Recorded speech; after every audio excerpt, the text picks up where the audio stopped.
नमस्कार दोस्तों, आज के इस वीडियो में हम सॉल्व करने वाले हैं BSTC 2025 जो पेपर 1 जून 2025 को हुआ है। सेकंड शिफ्ट के अंदर जो पेपर हुआ है उसको सॉल्व करेंगे। पहली पारी का पेपर जो है आपको इस वीडियो के जस्ट बाद में मैं सॉल्व कराऊंगा। पहले मेरे को यही पेपर मिला था, इसलिए जो आपको ये सॉल्व करा रहा हूँ पहले। तो सबसे पहले इस STC वाले पेपर में 20 क्वेश्चन आपको जो इंग्लिश के मिलेंगे। 3 जो सूरती क्वेश्चन है 51, 151, 152 और 153, ये जो है पैसेज के अंदर से हैं। तो पैसेज 4 लाइनों का है, पढ़ लेते हैं पहले। To forgive an injury is often considered to be a sign of weakness. It is really a sign of strength. It is easy to allow oneself to be carried away by resentment and hate into an act of vengeance, but it takes a strong character to restrain those natural passions. The man who forgives an injury proves himself to be superior to the man who wronged himself and puts the wrongdoer to shame. 4 line का passage इसमें दे रखा है कि आदमी जो माफ़ करता है उसको ऐसा माना जाता है कि वो वीक है। वीकनेस का सिंबल माना जाता है कि जिसने माफ़ कर दिया है वो वीक था, इसलिए उसने माफ़ कर दिया। कमज़ोर था, बदला लेने का उसमें जो है सामर्थ्य नहीं था, इसलिए उन्हें जो है सामने वाले को माफ़ कर दिया। लेकिन जो है वास्तव में जो है ये स्ट्रेंथ का प्रतीक है। किसी का बड़ा दिल होता है ना, हर कोई माफ़ नहीं कर पाता है, जिसका बड़ा दिल है वही माफ़ कर पाता है। तो ऐसा स्ट्रेंथ का साइन है, ये सिंबल है। To forgive an injury is a sign of strength. ये 152 वाला क्वेश्चन था, ये यहीं से पूछा था इसने। It is easy to allow oneself to be carried away by resentment and hate into an act of vengeance, but it takes a strong character to restrain those natural passions. यानी carried away ऐसा होता है कि आपके अंदर जो feeling आ रही है, जैसे आपके अंदर गुस्सा आ तो आप क्या करेंगे, सामने वाले को पीट देंगे, आप सामने वाले को कुछ बोल देंगे। तो ये जो कैरिड अवे यानी कि जो ऐसी स्ट्रॉन्ग फीलिंग्स या एक्साइटेड हो जाते हैं, आपके अंदर इतनी प्रबल भावनाएं हो जाती है, आप उसको रोक नहीं पाते हैं। ठीक है ना, विन नहीं होता है, इसका अंदर अर्थ होता है इन्फ्लुएंस हो जाता है, किसी से प्रभावित हो जाते हैं, आप जो है उसी वे में चले जाते हैं। कंटिन्यू होता है, कैरी ऑन होता है। कंटिन्यू का कैरी ऑन होता है तो कैरी अवे का होता है, अपने हो जाएगा to be influenced by.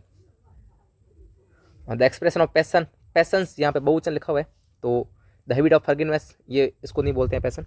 Hating someone और feeling of bitterness.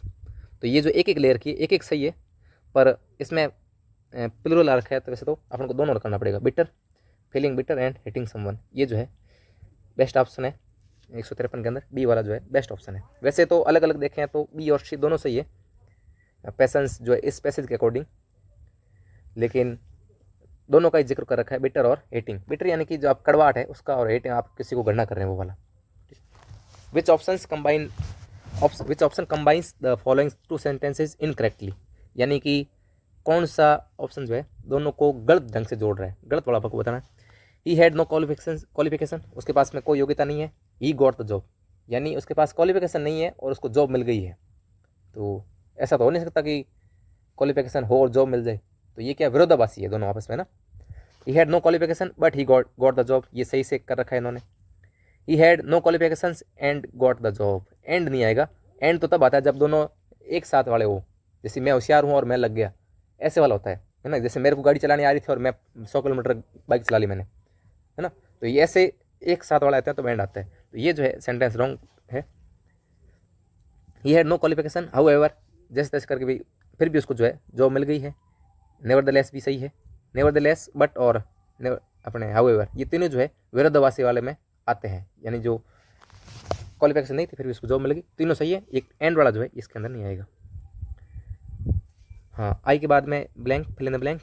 Read the book a number of times, मैंने कई बार जो है इस बुक को पढ़ लिया है।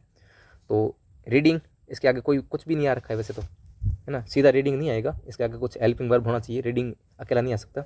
तो यहाँ पे इसका कोई सेंस नहीं बनता। वाज रीड तो कैसे आएगा, वाज के साथ में याद अगर तो ING आता, और आई के साथ में अगर आप वाज लगा रहे हैं तो फिर ING आना चाहिए था यहाँ पे। ठीक है, ING हटाओ उसको पहले।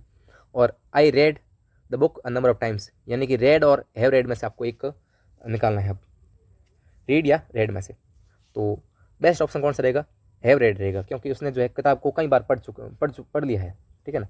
रेड जो है पास्ट का ऐसा कोई सेंस नहीं दे रखा है, और ये जो है कंप्लीसन को ज़्यादा दिखा रहा है, परफेक्ट को ज़्यादा दिखा रहा है। तो हैव रेड इसमें सही ऑप्शन हो जाएगा। Which of the following options is an antonym for abhor. Abhor होता है किसी से आप घृणा कर रहे हैं, डिटेस्ट का भी घृणा होता है, हेट का भी घृणा होता है, लोथ का भी ऐसे होता है, किसी को आप पसंद नहीं करते हैं, घृणा करते हैं उससे। एडमायर यानी आप किसी से प्रशंसा कर रहे हैं। ठीक है, 156 का हो जाएगा ए, 155 का ऑप्शन है सी, 154 का है बी, 158 प्लूटार्क्स लाइव्स, अब जो को ये जो प्लूटार्क्स लाइव्स है, ये जो एन इंटरेस्टिंग बुक, इसने खुद दे दिया है, ये जो एक बुक का नाम है इज एन इंटरेस्टिंग बुक, ये जो एक वचन है, बुक का नाम है, एक वचन है, तो इस जाएगा इसमें।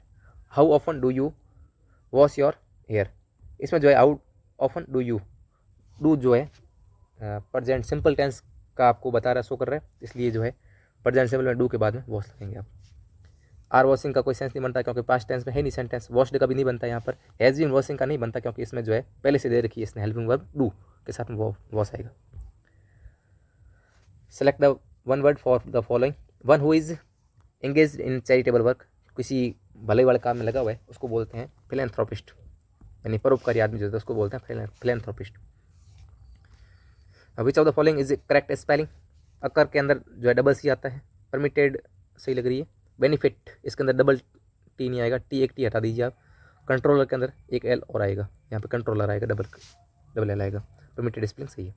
विच of the following word is wrongly spelled, कौन सा जो है गलत ढंग से इसको स्पेल किया गया है, अकस्टम सही है, कोलोकल सही है, इरेलीवेंट इसके अंदर जो है ए की जगह ई आएगा, इरेलीवेंट ये जो है गलत दे रखा है ना, यहाँ पे जो है IRR ELER आना चाहिए था यहाँ पे, और डी में जो है कंसाइंस सही स्पेलिंग है, ये जो है इरेलीवेंट वाली रॉन्गली स्पेल्ड थी। Which of the following sentence is not correct, इसमें कौन सा सेंटेंस जो है करेक्ट नहीं है। We had swum across the river before the sunset, sunset होने से पहले जो है हम नदी के आर पार तैर चुके थे। अच्छा, बस was hired by the ladies for its picnic, बस वाज हायर्ड, बस को हायर किया गया, क्रय पे लिया गया, by the ladies for its picnic, picnic पे कौन जा रही है, बस जा रही है या लेडीज़ जा रही है, तो लेडीज़ जा रही है ना, खुद की पिकनिक के लिए ले, तो इट्स की जगह यहाँ पे देर आना चाहिए। अगर यहाँ पे देर होता, क्या पूछा इसने, कौन सा करेक्ट नहीं है, तो यहाँ इट्स की जगह देर आना चाहिए था। और country needs a number of self sacrificing and devoted political leaders, इसमें कोई मिस्टेक नहीं है, एररलेस है। At last he married to a poor girl, he was married to a poor girl, married के साथ में टू आया है पैसिव वॉइस के अंदर, पैसिव वॉइस के अंदर मैरिड जो है टू लेता है, बाकी एक्टिव अगर सेंटेंस होता तो उसके साथ में मैरी सीधा आता, उसके साथ में कोई प्रपोजिशन नहीं आता। My friend reading but loves to, my friend hated reading, यानी उसको इससे प्रेम नहीं था, but loves to go to the movies, ये जो प्रेजेंट सिंपल की बात कर रहा है, बहुत सिंपल सा तथ्य बता रहा है। तो hated reading but is loving to be go to movies, ये जो है उसकी आदत बता रहा है, आदतन बता रहा है, ये कौन सी चीज़ उसको अच्छी लगती है, कौन सी अच्छी नहीं लगती, तो ये प्रेजेंट सिंपल में आएगा। माई फ्रेंड एट्स एंड लव्स, तो एक चीज़ आपको ध्यान रखनी है कि यहाँ पर अगर दोनों टेंस एक ही टेंस में आएगा, ठीक है ना, तो ये प्रेजेंट सिंपल में आ जाएगा। Choose the correct answer, she was too arrogant to apologise, she was, अब इसको जो है करेक्ट आंसर चूज करना है, she was too arrogant to apologise, she was not so arrogant that she would not apologise, not so arrogant, और so और that का बनता है वो, तो सो और दैट का करके आपको जो है इसको चेंज करना है, यानी ट्रांसफॉर्म करना है सेंटेंस को, ताकि सेंस चेंज नहीं होनी चाहिए। She was not so arrogant that she would not apologise, नहीं, she was so arrogant that can not apologise, नहीं, she was so arrogant that she would not apologise, और she was not too arrogant to apologise, इसमें जो है वो इतनी मतलब अभिमानी है कि वो माफ़ी नहीं मांगेगी, इसका ये सेंस है। टू का अर्थ तो ये हुआ कि वो शी वॉज सो एरोगेंट कि वो माफ़ी नहीं मांगेगी, तो she was so arrogant that she would not apologise, माफ़ी नहीं मांगेगी, इतनी अभिमानी है, इसका सी सही हो जाएगा। Which of the options is synonym for forsake, forsake होता है आपने किसी चीज़ को छोड़ दिया है, कंसेंट होता है किसी से सहमत कर रहे हैं, सफिशिएंट इनफ है, फेवर यानी आप किसी का पक्ष ले रहे हैं, अबेंडन यानी किसी को छोड़ दिया है, अबेंडन। इसमें जो है आपको सूटेबल आर्टिकल ढूंढना है 167 में, I enjoyed reading book you gave me, मैंने उस बुक को पढ़ना एंजॉय किया जो आपने मुझे दी थी, तो इसमें कौन सी बुक है जो आपने मुझे दी थी, द वाली, यानी स्पेशल कर दिया उस बुक को कि उस बुक के बारे में बात की जा रही है जो आपको, मैं बुक यू गेव मी, जो आपने मुझे बुक दी थी, उस बुक को मुझे अच्छा लगा, पढ़ कर आनंद आया। ये किल्ड विद इंस्ट्रूमेंट है, तो killed with one shot, in नहीं आएगा, इन और जस्ट इन नहीं, killed with one shot. Which is a correct sentence, I work hard that fails, नहीं, failure resulted by working long, she and her mother, she and से जुड़ा हुआ, तो यहाँ पे she and her mother is late. She और her आ गया, 2 आ गया ना, मतलब बहुवचन होना चाहिए था, यहाँ पे आर आना चाहिए था। She as well as her brother is late, वो जो उसके भाई की तरह वो भी लेट हुई, तो ये सही सेंटेंस है। करेक्ट सेंटेंस ढूंढना था, she as well as her brother is late, अपने भाई की तरह वो भी लेट होगी। आइडेंटिफाई द अंडरलाइन वर्ड आपको जो ढूंढना है। Ram is absent because he is ill, तो ये इसमें ही का ढूंढना था, तो बहुत आसान है। नाउन नहीं है, वर्ब नहीं है, एडवर्ब नहीं है, ये प्रोनाउन है। जो राम की जगह है कि राम एब्सेंट था क्योंकि वह बीमार था। बीमार कौन था? राम था, तो ये नाउन की जगह है प्रोनाउन, तो इसमें आप जाएगा प्रोनाउन। ठीक है साथियों, और पहली पारी का जो पेपर है वो मैं इस वीडियो के जस्ट बाद में डाल रहा हूँ। धन्यवाद। आपके कितने सही हुए आप कमेंट करके जरूर बताएं। आपको किसी विकल्प में अगर डाउट है, आपको लग रहा है कि सर इसका आंसर ये होना चाहिए था, तो आप भी वो भी आप जो है कमेंट करना जरूर लिखें। धन्यवाद।